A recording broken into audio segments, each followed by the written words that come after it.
नमस्कार. दुपारी 4च्या बुलेटिनमध्ये सगळ्यांचं पुन्हा एकदा स्वागत. मी डॉक्टर उदय निरगुडकर. प्रेक्षको, महसूल मंत्री एकनाथ खडसे सध्या वादाच्या भोवऱ्यात सापडलेत. खडसेंच्या ओळखीच्या गजानन पाटील नावाच्या व्यक्तीला एसीबीनं मंत्रालयातच सापळा रचून अटक केली. एका जमीन व्यवहाराप्रकरणी 30 कोटी रुपयांची लाच मागितल्याचा आरोप गजानन पाटीलवर आहे. खडसेंच्या आसपास वावरणाऱ्या गजानन पाटीलच्या अटकेमुळे खडसेंवर टीका करायची संधी विरोधकांना मिळाली. हे कमी झालं म्हणून ती काय, खडसेंच्या जावयाच्या आलिशान लिमोझिन गाडीचं प्रकरण आता बाहेर आलंय. खडसेंचे जावई प्रांजल खेवलकर यांची लिमोझिन बेकायदा असल्याचा आरोप सामाजिक कार्यकर्त्या अंजली दमानिया यांनी केलाय. दरम्यान मी कुणाच्याही आरोपांना उत्तर देत बसत नाही अशा शब्दात खडसेंनी तूर्तास या आरोपांना बगल दिली आहे.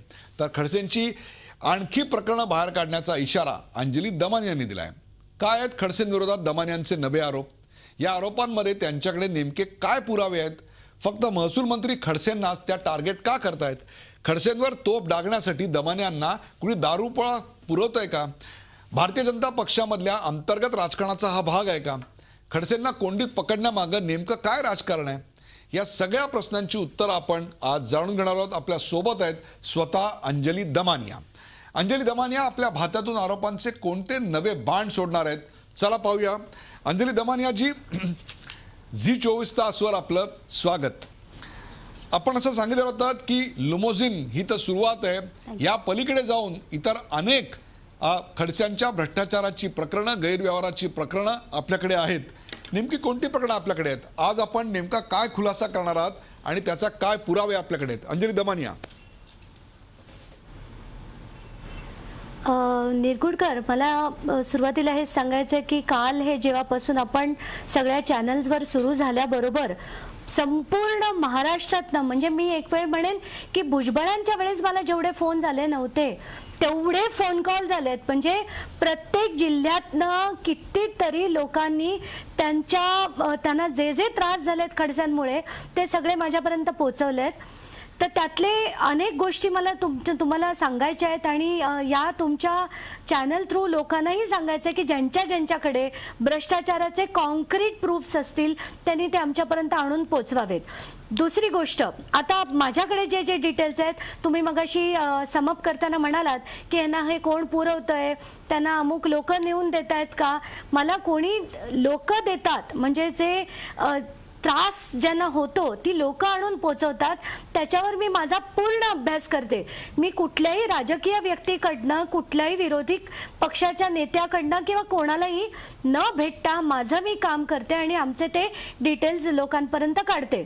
आता अमुक गोष्टींकडे आपण वळूया की एक्साईज डिपार्टमेंटमध्ये जितक्या बदल्या झाल्या आहेत, म्हणजे जवळजवळ 250च्या आसपास बदल्या झाल्या आहेत एकनाथ खडसे आल्यापासून. तर जर माझा म्हणजे सरकारला ज्या विनंत्या आहेत त्या मी तुम्हाला आता सांगणार आहे, कारण मी आता मुख्यमंत्र्यांची भेट मागितली आहे. आज संध्याकाळी मी त्यांना भेटणार आहे आणि आज सगळ्या डिटेल्स मी त्यांच्यापर्यंत पोहोचवणार आहे.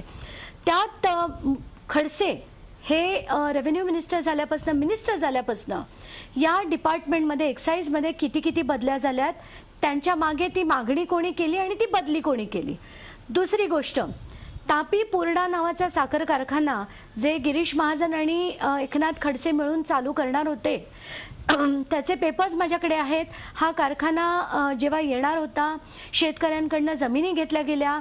या जमिनीचे डिटेल्स म्हणजे शेतकऱ्यांकडनं किती घेतल्या, म्हणजे तापी पूर्णाच्या नावावर किती घेतल्या आणि खडसेंनी त्यांच्या फॅमिलीच्या नावावर किती जमिनी त्या ठिकाणी घेतल्या, ही सगळी माहिती सातबाऱ्यांसकट म्हणजे महाभूलेख नावाची जी वेबसाईट आहे याच्यावरनं मी आज पहाटे 4 वाजेपर्यंत बसून सगळे डाउनलोड करून प्रिंटआउट काढून मी ते मुख्यमंत्र्यांना देणार आहे. आता त्यांचा जो मी काल आपल्याला म्हटलं, शिवाजी जाधव नावाचा जो त्यांचा अतिशय निकटचा त्यांचा मित्र म्हणा, त्यांचे जवळचे म्हणा, जे फ्रंट म्हणा, जे म्हणायचे ते म्हणा, तर त्यांची श्रद्धा नावाचा एक ग्रुप आहे. श्रद्धा कन्स्ट्रक्शन आहे, श्रद्धाला इरिगेशन प्रोजेक्ट्स मिळतात, श्रद्धाला इतर अनेक, म्हणजे त्यांच्याकडे जे टोटल इरिगेशन प्रोजेक्ट्स आहेत ते 1193 कोटी रुपयांचे आहेत. त्या व्यतिरिक्त त्यांना 5 विंड प्रोजेक्ट्स, 4 साखर कारखाने आणि 10,000 एकर जमीन त्यांची हडशी नावाच्या एका गावात जी मुळशी तालुका पुण्याला आहे, इथे त्यांची जमीन आहे असं त्यांची वेबसाईट म्हणतं. हे मी म्हणत नाही, ही त्यांची वेबसाईट म्हणतं. म्हणून मी काल रात्री बसून शिवाजी जाधव, अमित जाधव आणि त्यांचा दुसरा मुलगा अजय जाधव या तिघांच्या नावाने असलेले सगळे सातबारे मी डाउनलोड केले. आणि शॉकिंग म्हणजे निरगुडकर, त्यांच्या प्रत्येकाच्या नावावर मिळून 294 एकर जमीन आहे. आता आपल्या सगळ्यांना माहिती आहे की लँड सीलिंग ॲक्टमुळे एवढी जमीन एका व्यक्तीला घेता येत नाही. असं असताना त्यांची जी संघटना आहे त्या संस्थेच्या नावावर जमीन बाकीची आहे आणि जवळजवळ 294 एकरचे सातबारे जे मला मिळालेत ते मी आज मुख्यमंत्र्यांपर्यंत पोहोचवणार आहे. म्हणजे आता जे तुम्ही 3 आरोप नंतर बोला. बोला काशीनाथ आणि हरीश खडसे यांचं एक आर्किटेक्टची फर्म आहे. या फर्मवर काही दिवसांपूर्वी आरोप झाले की ज्या बाजार समित्यांच्या कन्स्ट्रक्शनची ते कामं घेतात, म्हणजे जे सिव्हिल कॉन्ट्रॅक्टर्स घेतात आणि ज्याचं अप्रुव्हल त्यांना द्यावं लागतं की बाबा हे काम स्पेसिफिकेशन प्रमाणे झालंय की नाही, बजेट प्रमाणे झालंय की नाही, आणि त्याला जे अप्रुव्हल द्यायला लागतं त्या ह्यांच्या फर्मवर काही दिवसांपूर्वी म्हणजे ऑक्टोबर 2015ला एक FIR झाला. वॉरंटही निघालं होतं, पण FIR करण्याआधी त्या व्यक्तीला अतिशय छळण्यात आलं. म्हणजे त्यांना आणि त्यांच्या मिसेसवर वाटेल तसे आरोप करून त्यांच्या मिसेसची बदली इथून नागपूरला करण्यात आली. आणि ते पण अतिशय त्यांचं एक छोटं बाळ असताना त्यांना मुद्दाम छळ करण्यासाठी त्यांची बदली केली गेली. आता त्यांच्याबद्दल जर आपण बघितलं तर तो स्कॅम काय आहे, तर 1 कोटीचं जे काम असतं रिकन्स्ट्रक्शनचं त्याला 3-3.5 कोटी रुपये लावले जातात आणि त्याच्यातला एक किकबॅक यांना मिळतो असा आरोप होता. आता याच्यावर टेक्निकल ऑडिट झालं आणि ज्या इंजिनिअरिंग इन्स्टिट्यूटनी हे टेक्निकल ऑडिट झालंय त्याचा रिपोर्ट असा होता की याच्यात पैशाची अफरातफर नक्कीच झालेली आहे. याच्यावर कंप्लेंट दिल्यानंतर FIR रजिस्टर केली गेली नाही. सो अंडर 156(3) जेव्हा FIR करण्याच्या डायरेक्शन्स दिल्या गेल्या, FIR रजिस्टर झाली आहे, पण आज तगायत कोणाचीही इन्व्हेस्टिगेशन झाली नाही आहे. आणि एका चॅनलवर खडसे स्वतः येऊन म्हणाले की ही डिस्पोज पण झाली आहे. तर डिस्पोज झाल्यानंतर 4 दिवसांनी त्यांच्या नावाचं ते वॉरंट निघालं होतं, पण त्याच्यावर पुढे काहीही इन्व्हेस्टिगेशन झालेले नाहीत. मला विजय पांढरेंचा फोन आला. त्यांनी मला एक अतिशय शॉकिंग गोष्ट सांगितली. विजय पांढरे म्हणजे आपल्याला आठवत असेल सिंचन घोटाळा ज्यांनी बाहेर काढला ते आमच्याबरोबरचे एक साथी आमचे जे चीफ इंजिनियर होते इरिगेशन डिपार्टमेंटमध्ये. त्यांचं असं म्हणणं होतं की तापी इरिगेशन डेव्हलपमेंट कॉर्पोरेशनमध्ये इरिगेशन कॉर्पोरेशन झाल्या तिथे 3 ब्रिजेसची सेतूंची कॉन्ट्रॅक्ट्स दिली गेली. आता ती कॉन्ट्रॅक्ट टेंडर झाल्या 15% वर होतं ते कॉन्ट्रॅक्ट, म्हणून फायनान्स डिपार्टमेंटने रिजेक्ट केलं. तर ते रिजेक्ट केल्यानंतर त्याला इरिगेशनमधनं बाहेर काढून ते दिलं गेलं 60 आणि 70% वर. आणि दिस इज डेफिनेटली शॉकिंग. त्याच्या मागे कोण होतं ते सगळे पेपर काढून मुख्यमंत्र्यांपर्यंत जाणार आहेत. आता नगरहून काही दलितांचा फोन आला होता की गेले कित्येक वर्ष ते जे लढत होते त्याच्यासाठी ते खडसेंना त्यांनी अनेक वेळा भेटण्याचा प्रयत्न केला, पण त्या एकही दलिताला आज तगायत त्याला न्याय मिळाला नाहीये. तर ते लोक अतिशय गरीब आहेत, अतिशय त्रस्त आहेत आणि अशा लोकांचा छळ सुद्धा खडसेंनी कमी केला नाही. आता मी जे डिटेल्स देते ते एकदा खरंच कोणीतरी लिहून घ्यावे. जे पीपल टू बी इन्व्हेस्टिगेटेड असं मी त्यांना मुख्यमंत्र्यांना लिहिलंय. एक मनोज चौधरी नावाचे त्यांचे अतिशय निकटचे असोसिएट आहेत, म्हणजे गजानन पाटील जे आपण म्हटलं ते त्यातले एक आहेत. तर असे अनेक लोक आहेत.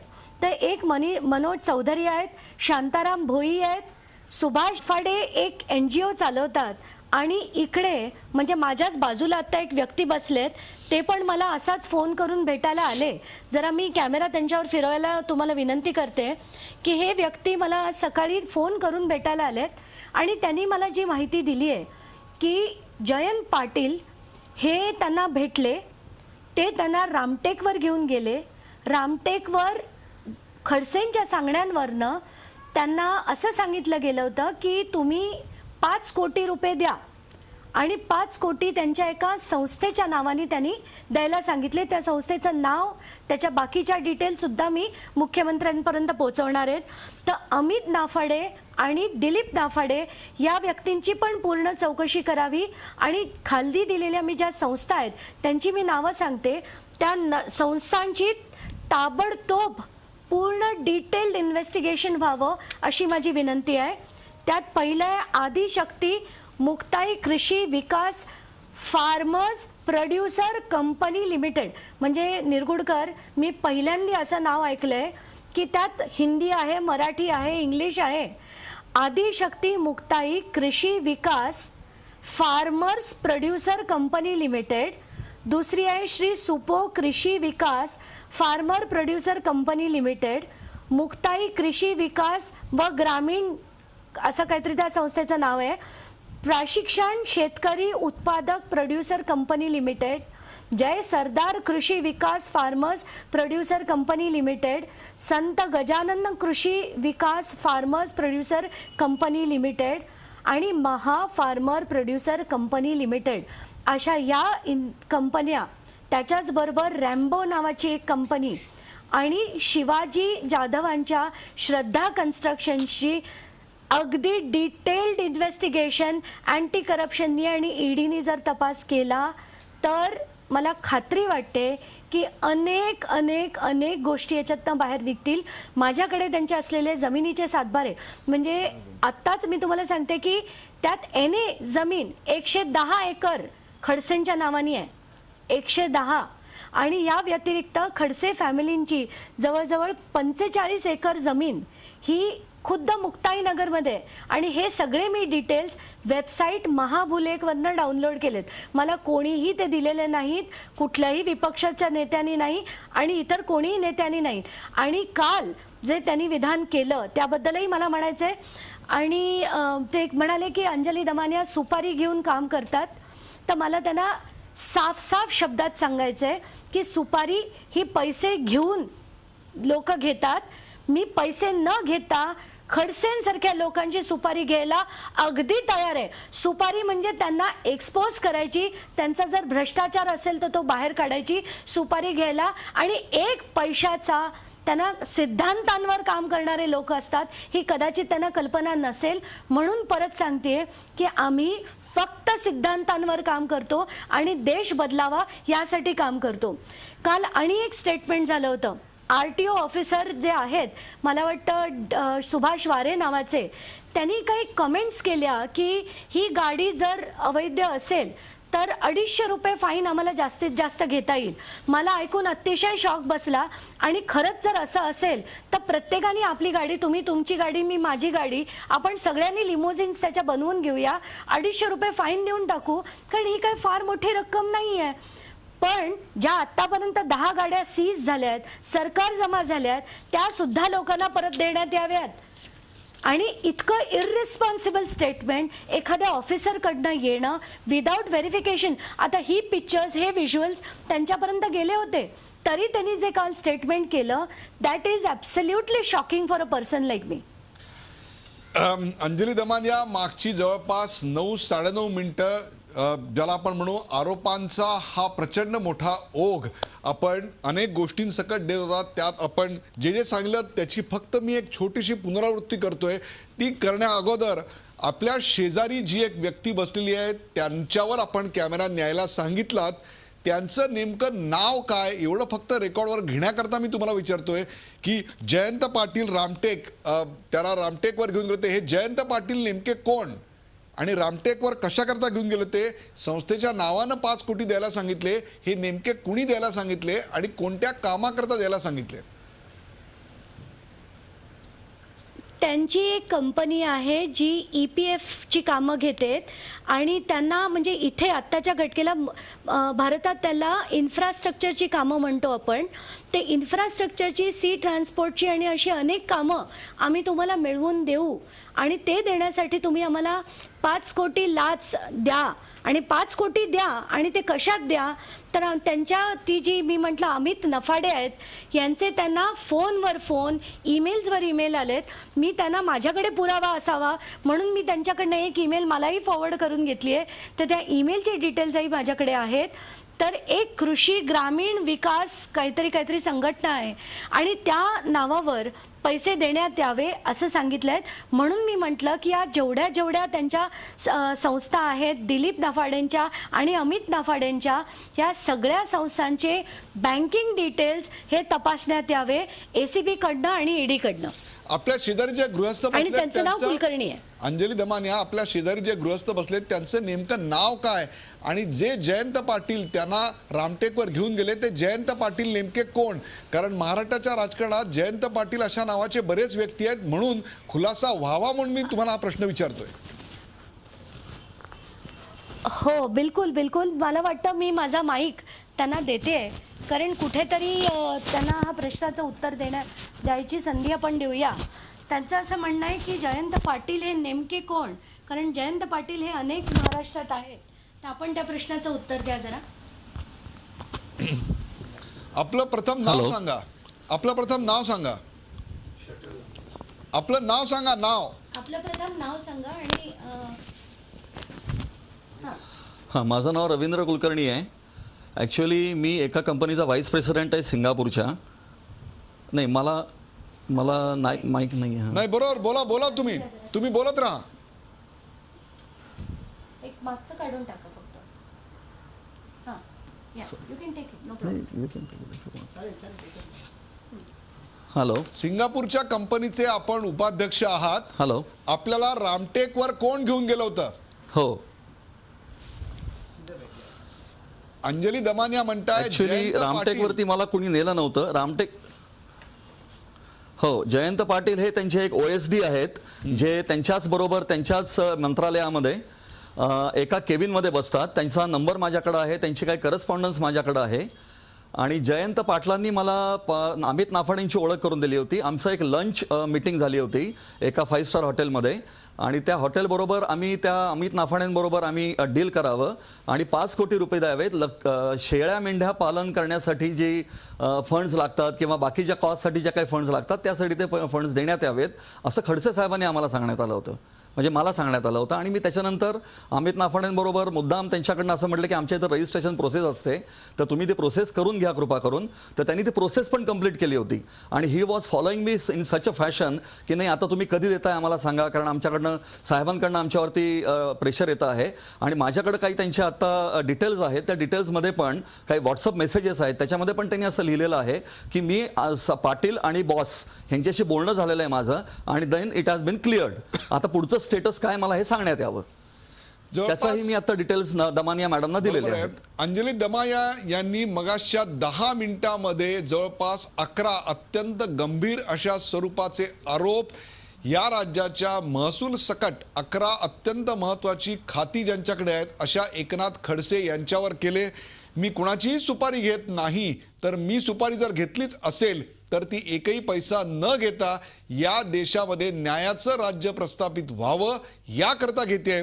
त्यांनी हे जे सगळे आरोप केलेले आहेत त्या मागची शहानिशा, त्याचे पुरावे आणि त्यावरचे काही अत्यंत भेदक असे प्रश्न एका ब्रेक नंतर कुठेही जाऊ नका. पाहताय आपण अत्यंत महत्वाचा असा अंजली दमानिया यांचा आरोपांचा सिलसिला. 4च्या बातम्यांमध्ये आपलं स्वागत. खडसेंवर नवे आरोप घेऊन अंजली दमानिया आल्यात. अंजली दमानिया यांनी खडसे यांचे जावई प्रांजल यांच्याकडे असलेल्या लिमोझिनच्या संदर्भात काल आरोप करून प्रचंड मोठ्या प्रमाणावर खळबळ उडवली होती. त्यानंतर खडसे एक प्रकारे बचावाच्या पवित्र्यात गेले आणि त्यानंतर त्यांनी त्यांच्या पक्षाचे प्रदेशाध्यक्ष रावसाहेब दानवे यांची भेट घेतली. रावसाहेब दानवे यांनी पक्ष त्यांच्या मागे ठाम उभा आहे असं सांगितलं आणि खडसेंनी मात्र त्यानंतर अतिशय आक्रमक होत अशा प्रकारचे आरोप हे अत्यंत बेबुनियाद असून ते सुपारी घेऊन केलेले आहेत असा आरोप थेट अंजली दमानियांवर केला. त्या उत्तरार्थ आज अंजली दमानिया यांनी जवळपास 11 नवे आरोप केलेले आहेत. ते आरोप नेमके कोणते हे आपण ब्रेक पूर्वी पाहिलेलं आहे. त्यातल्या एकेका आरोपाची आता आपण चर्चा करणार आहोत. अंजली दमानिया, पुन्हा एकदा आपलं स्वागत. अंजली दमानिया, तुम्ही छगन भुजबळ यांचं नाव घेऊन एक प्रकारे छगन भुजबळ यांची कंपॅरिझन, यांची तुलना तुम्ही एकनाथ खडसे यांच्याशी का करू पाहताय? नाही, खरंच मला असं वाटतंय की हे जेवढे जेवढे आरोप आता एका दिवसात जर माझ्याकडे एवढं काही जमा होऊ शकतं, तर मला वाटतं एक येत्या 2-3 दिवसात महाराष्ट्रातल्या प्रत्येक कानाकोपऱ्यातनं लोक फोन करून आणि भेटून मला ती सगळी माहिती देतील. उद्याच इनफॅक्ट 2 लोक जळगावहून 2 टीम्स रादर इथे येणार आहेत अनेक डॉक्युमेंट्स द्यायला. तर मला असं वाटतं की मला जर PIL टाकायचं झालं आणि यांना खरंच जर काही हे सगळं करायचं झालं तर ते नक्कीच शक्य आहे. आता जे तुम्ही म्हणालात काल त्यांनी जे वक्तव्य केलं की या सुपाऱ्या देऊन काम करतात, जसं मी आपल्याला मगाशी म्हटलं, तुम्ही आता एक टिकर चालवताय, त्या टिकरमध्ये मात्र फक्त एक छोटंसं करेक्शन करा की खडसेंची सुपारी घ्यायला तयार नाही, सिद्धांतांवर मी घ्यायला तयार आहे, पैशावर नाही, सिद्धांतांवर मी अशा सगळ्या भ्रष्ट लोकांच्या सुपाऱ्या घ्यायला तयार आहे. आणि मला खरंच वाटतं की महाराष्ट्राचं जर चित्र बदलायचं झालं, जर गोरगरिबांना खरंच त्यांचा काही दिवस बदलायचे, अच्छे दिन आणायचे असले, तर अशा प्रत्येक भ्रष्ट माणसाचं जे जे त्यांनी काही केलं असेल चुकीचं ते सगळं बाहेर काढणं आमचं कर्तव्य आहे. मला तुम्हाला पहिला जो तुम्ही आरोप केला त्याच्याबद्दल तुम्हाला विचारायचं आहे, आणि तो म्हणजे आपण एक्साईज खात्यामध्ये 150 बदल्यांबद्दल बोलताय. अंजली दमानियाजी, खात्यामधल्या बदल्या ही एक नित्य बाब आहे. खात्यामध्ये बदल्या केल्या की त्या प्रत्येक बदली मागे पैशाचे व्यवहार झाले असतील असा आरोप तुम्ही का करताय? तशा स्वरूपाचे काही पुरावे तुमच्याकडे आहेत का? तसे बदल अनेक केले आहेत. परवा मुख्यमंत्र्यांनी अनेक IAS अधिकाऱ्यांच्या, अंजली दमानिया, परवा अनेक IAS IPS अधिकाऱ्यांच्या बदल्या केल्या. तुकाराम मुंडे आपल्याकडे सोलापूरहून मुंबईमध्ये आले, अशा अनेक बदल्या केलेल्या आहेत. मग खातेनिहाय बदली केली तर त्यात एवढं आपण का बोलताय? नाही, आता मुख्यमंत्र्यांनी त्या बदल्या केल्या आहेत त्या कुठल्या दबावामुळे आणि कोणाकोणाच्या केल्या? तर अश्विनी जोशींच्या केल्या, लक्ष्मी नारायणनचे केली, आता प्रवीण गेडमची होणार होती ती होता होता अडकली, तुकाराम मुंडेंची झाली. तर या सगळ्या तिकडच्या लोकांना यांचा त्रास होतो म्हणून तिकडनं ढकलून देण्यात येतं.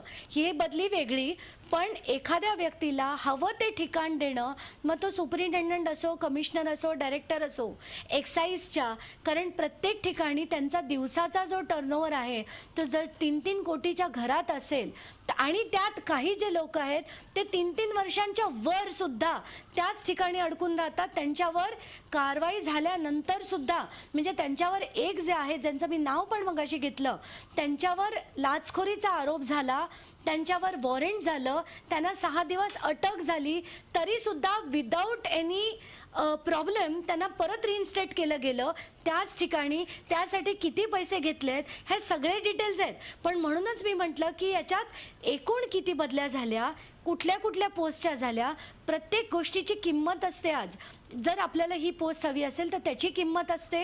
या सगळ्या गोष्टी ज्या आहेत त्या मी अतिशय व्यवस्थित ड्राफ्ट करून रेडी केलंय आणि ते मी अँटी करप्शन ब्युरोकडे देणार आहे. आपण दुसरा जो आरोप केलेला आहे तो आरोप आहे तापी पूर्णा सहकारी साखर कारखाना, बरोबर आहे? या संदर्भातला आपला आरोप आहे अंजली दमानियाजी. या कारखान्यामध्ये गिरीश महाजन आणि एकनाथराव खडसे हे दोघं पार्टनर आहेत असं आपण म्हणताय? डायरेक्टर्स आहेत. डायरेक्टर्स आहेत, म्हणजे एक प्रकारे राजकीय दृष्ट्या एकमेकांशी काहीसे स्पर्धक असलेले हे दोघं एकाच ठिकाणी, एकाच सहकारी साखर कारखान्यावर डायरेक्टर आहेत. आणि महाभूलेखाच्या वेबसाईटवर आपल्याकडे अशी माहिती आहे की यात काही जमिनी ज्या साखर कारखाना काढण्यासाठी घेण्यात आल्या त्यातल्या काही जमिनी या साखर कारखान्याच्या नावावर आहेत, तर काही जमिनी या एकनाथ खडसे यांच्या नावावर आहेत. हाच आपला आरोप आहे? एकनाथ खडसे हा आरोप नाहीये, त्याचे फॅक्ट्स आहेत. म्हणजे मी तुम्हाला आत्ता त्याचे डिटेल्स सांगते. तापी पूर्णाच्या नावावर 32 एकर 24 गुंठे जमीन आहे आणि खडसे आणि त्यांच्या फॅमिलीच्या नावावर 40 एकर आणि 39 गुंठे जमीन ही त्या ठिकाणी आहे. म्हणजे तापी पूर्णाच्या कंपनीच्या नावावर 32 एकर जमीन आहे. आणि जे तिथले शेतकरी म्हणतायत की हा जर साखर कारखाना आला नाही तर आमची जमीन आम्हाला परत द्यायला हवी होती, पण ती दिली गेली नाहीये, हे तिथले लोक त्यांनी फोन करून मला सांगितले. त्या माहितीवरनं मी हे डिटेल्स काढले. म्हणजे आपलं म्हणणं असं आहे की त्या कारखान्याकरता जी जमीन घेतलेली होती त्यातली 40 एकर जमीन ही एकनाथ खडसे यांनी स्वतःच्या नावावर केली असा आपला आक्षेप आहे, असा आपला आरोप आहे. आणि त्याच्या पुष्ट्यर्थ सरकारी वेबसाईटवर जी माहिती उपलब्ध आहे ती आपण आता सादर करतात, बरोबर आहे? हा तुमचा पुरावा या आरोपातला? बिलकुल. तिसरा जो आरोप तुम्ही बिलकुल, केला, बिलकुल. तिसरा जो आरोप केला तो शिवाजी जाधव या व्यक्तीबद्दल आपण आरोप केलात. श्रद्धा कन्स्ट्रक्शन अशा नावाची कंपनी आहे की जी इन्फ्रास्ट्रक्चरचे, इरिगेशनचे महत्त्वाचे प्रोजेक्ट करते. 1193 कोटी रुपयाची सध्या इरिगेशन कॉन्ट्रॅक्ट्स त्यांच्याकडे आहेत असं त्यांची वेबसाईट सांगते. त्याच्यामध्ये 5 विंडमिल, 10 साखर कारखाने आणि जवळपास मुळशी तालुक्यामध्ये 4 साखर कारखाने आणि 10,000 एकर जमीन ही या कंपनीच्या मालकीची आहे असा थेट आरोप. त्याचा पुनरुच्चार करताय आपण? नाही, हे मी म्हटलं होतं तुम्हाला स्पष्टपणे की हे त्यांची वेबसाईट म्हणते, मी म्हणत नाहीये. तर कोणाकडेही 10,000 एकर जमीन एका ठिकाणी मुळशी तालुक्यात असणं किती शॉकिंग आहे हे खरंच मी सांगायची गरज आहे का? आणि त्यातली मी जसं म्हटलं त्यांच्या वैयक्तिक नावावर आणि त्यांच्या मुलांच्या नावावर 294 एकर जमीन आहे. आणि याचे सातबारे मी डाउनलोड केलेत, त्याची प्रिंट काढली आहे आणि ती पण मी अँटी करप्शनकडे देणार आहे.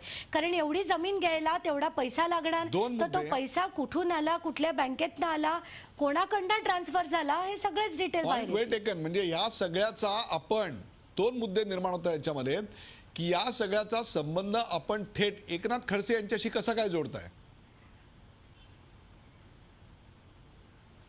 शिवाजी जाधव हे एकनाथ खडसेंच्या, जसं मी मगाशी म्हटलं, अतिशय जवळचे आहेत. आता त्यांना तुम्ही मित्र म्हणा, सहकारी म्हणा, फ्रंट म्हणा, जे म्हणायचंय म्हणा. कारण संत मुक्ताईक साखर कारखान्यात शिवाजी जाधव, दिनकरराव जाधव, अमित जाधव आणि एकनाथ खडसेंच्या पत्नी रोहिणी खेवलकर आणि प्रांजल खेवलकर हे सगळे एकत्र डायरेक्टर्स आहेत.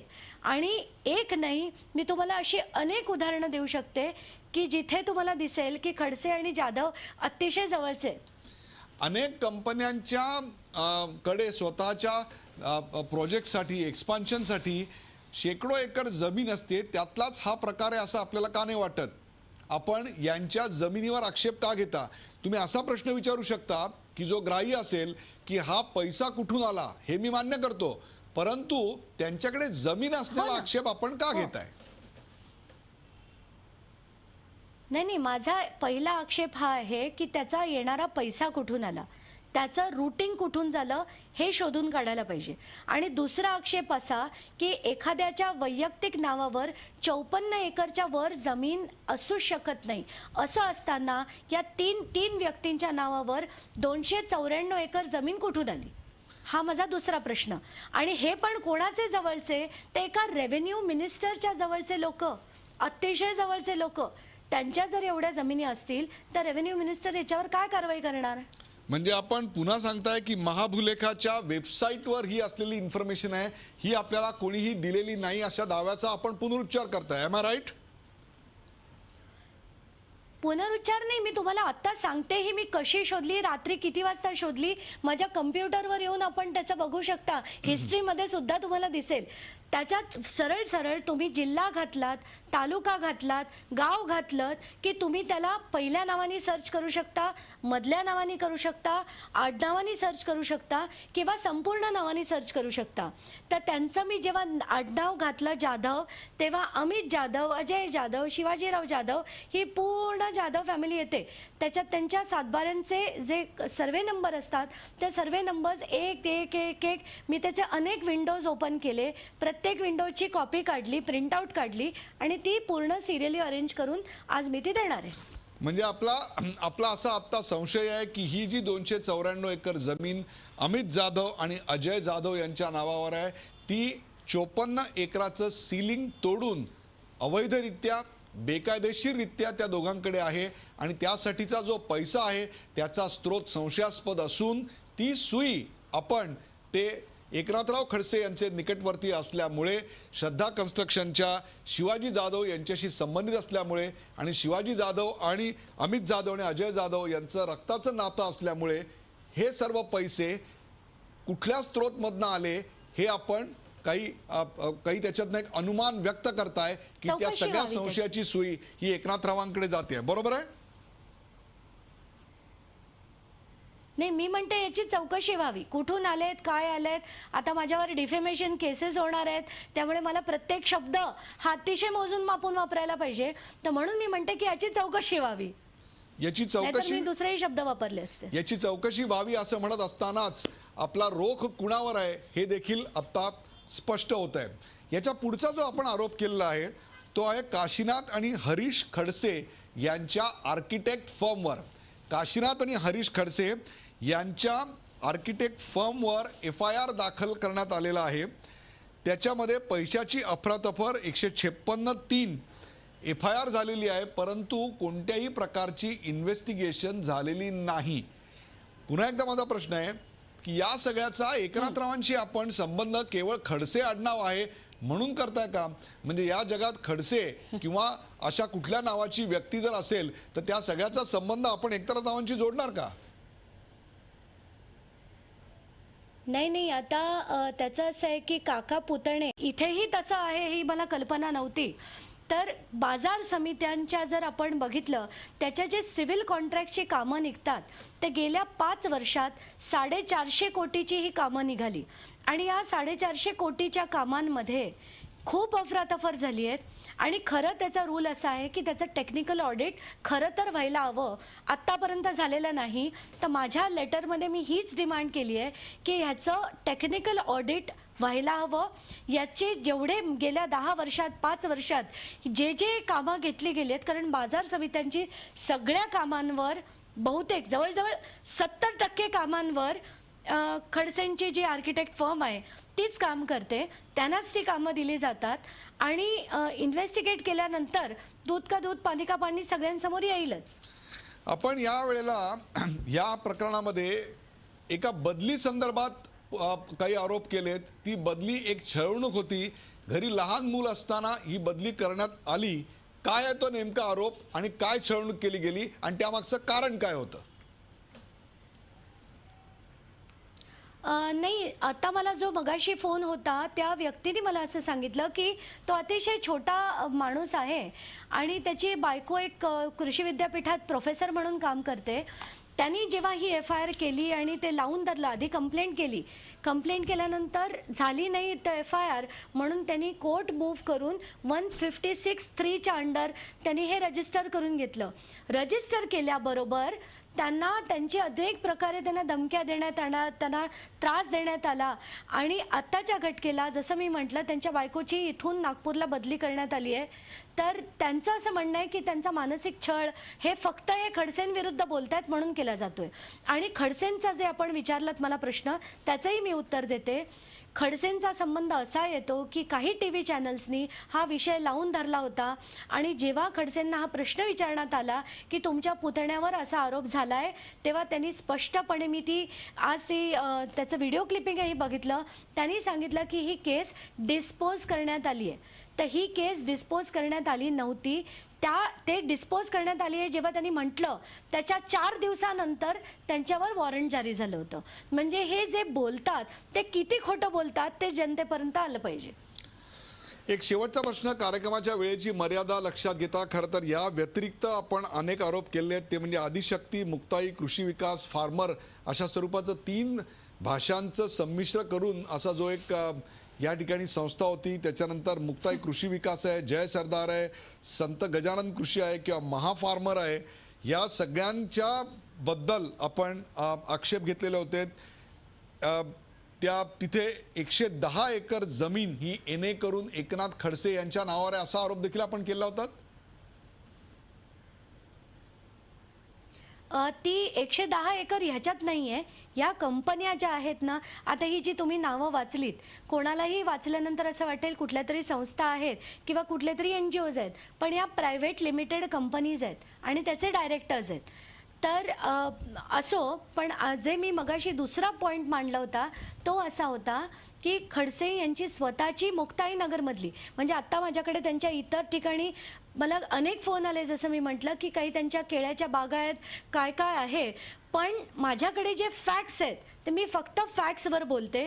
माझ्याकडे त्यांचे जे डिटेल्स आहेत त्याच्यात 110 एकर बिनशेतीची जमीन खडसे कुटुंबाच्या नावावर आहेत. त्याचे सातबारे मी काढलेत आणि जवळजवळ 40 ते 45 एकर, मी तुम्हाला एक्झॅक्टली फिगर सांगते, तेवढी जागा त्यांच्या स्वतःच्या नावावर आहे. म्हणजे ती त्यांच्या फॅमिलीच्या नावावर, म्हणजे ते, मंदाकिनी, रोहिणी आणि इतर लोकांच्या नावावर ती जमीन आहे.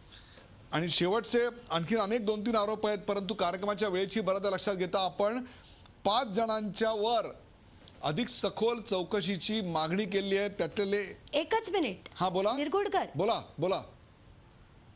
एकच शेवटचं सांगते, जे मी म्हटलं होतं तर 45 एकर 7 गुंठे ही ॲग्रिकल्चरल लँड त्यांच्या नावावर आहे, त्यांच्या फॅमिलीच्या, आणि 110 एकर 6 गुंठे ही NA आहे. या व्यतिरिक्त आपण मनोज चौधरी, शांताराम भोई, सुभाष जाधव, अमित नाफडे, दिलीप नाफडे यांची देखील अत्यंत सखोल चौकशी व्हावी. यांचं काम आणि यांचे ॲसेट्स याच्याबद्दल देखील आपण चौकशी व्हावी अशी मागणी केली आहे. याचं कारण या सगळ्यांचा संबंध खडसे यांचे निकटवर्तीय असा आहे. बरोबर आहे? अगदी जसं मी मगाशी म्हटलं, जे माझ्या बाजूला बसलेले व्यक्ती होते त्यांनी सरळ सरळ सांगितलं की अमित नाफडे त्यांना दिवसात 4 वेळा फोन करून त्यांना चेस करून त्यांना सांगतायत की तुम्ही आम्हाला ते पैसे द्या आणि आम्ही तुम्हाला कामं देतोय, असं त्यांचं म्हणणं आहे. तर अनेक गोष्टी ज्या समोर येतात, जी नावं माझ्यापर्यंत आली ती नावं लिहून सरकारपर्यंत देणं, अँटी करप्शन पर्यंत देणं ही माझी जबाबदारी आहे. एक शेवटचा प्रश्न, ज्याचं उत्तर काहीसं वेगळं येईल अशी अपेक्षा आहे, ती म्हणजे फक्त एकनाथ खडसेच का? प्रत्येक वेळेस मला तुम्ही हाच प्रश्न विचारता, आधी गडकरीच का, मग तटकरेच का, मग अजित पवारच का, किंवा भुजबळच का, आणि आता शेवटी एकनाथ खडसेच का? अहो, सगळे जे ज्यांचे भ्रष्टाचाराचे आरोप आमच्यापर्यंत येतात ते प्रत्येक गोष्ट मांडणं हे माझं काम आहे आणि ते माझं कर्तव्य आहे. त्याच्यात फक्त खडसेच का असं नाही आहे. मी जेव्हा आपल्याला काही दिवसांपूर्वी भेटले, THR मध्ये सुद्धा गोंधळ चाललाय आणि त्या कन्सर्न मिनिस्टरला सुद्धा मी जाऊन भेटले.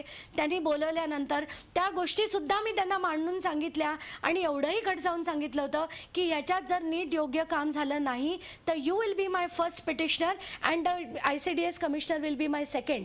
आणि आमचं काम फक्त काम करणं आहे, उगाचच गप्पा मारणं किंवा आरोप करणं हे माझं त्याच्या मागचं ध्येयच नाहीये. या आरोपांच्या शेवटचा प्रश्न, या आरोपांच्या पुष्ट्यर्थ आपल्याकडे पुरावे आहेत.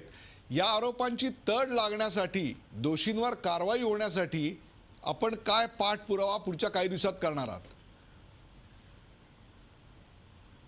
नाही, पहिलं म्हणजे अनफॉर्च्युनेटली आता कोर्ट्स बंद आहेत, नाहीतर पहिलं मी डायरेक्टली PILच टाकली असती. मला खरंच मी पुन्हा सांगते जनतेला, ज्यांच्याकडे ठोस पुरावे असतील प्लीज आमच्यापर्यंत आणून द्या. मला ही पिटिशन कोर्टात टाकायची आहे, जी मी जूनमध्ये टाकणार आहे. म्हणजे आपण तोपर्यंत मी सगळ्या संबंधित अधिकाऱ्यांकडे, अँटी करप्शन, ED, मुख्यमंत्री, गव्हर्नर सगळ्यांकडे जाऊन देणार आहे.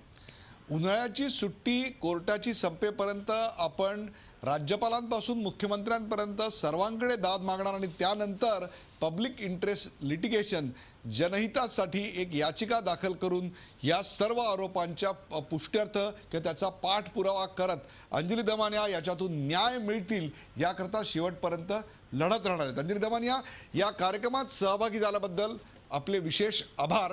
पाहूया या लढाईत आपल्याला कितपत यश येते, परंतु एक मात्र नक्की सांगतो, न्यायाच्या प्रत्येक लढाईत झी 24 तास तुमच्या बरोबर असेल. धन्यवाद.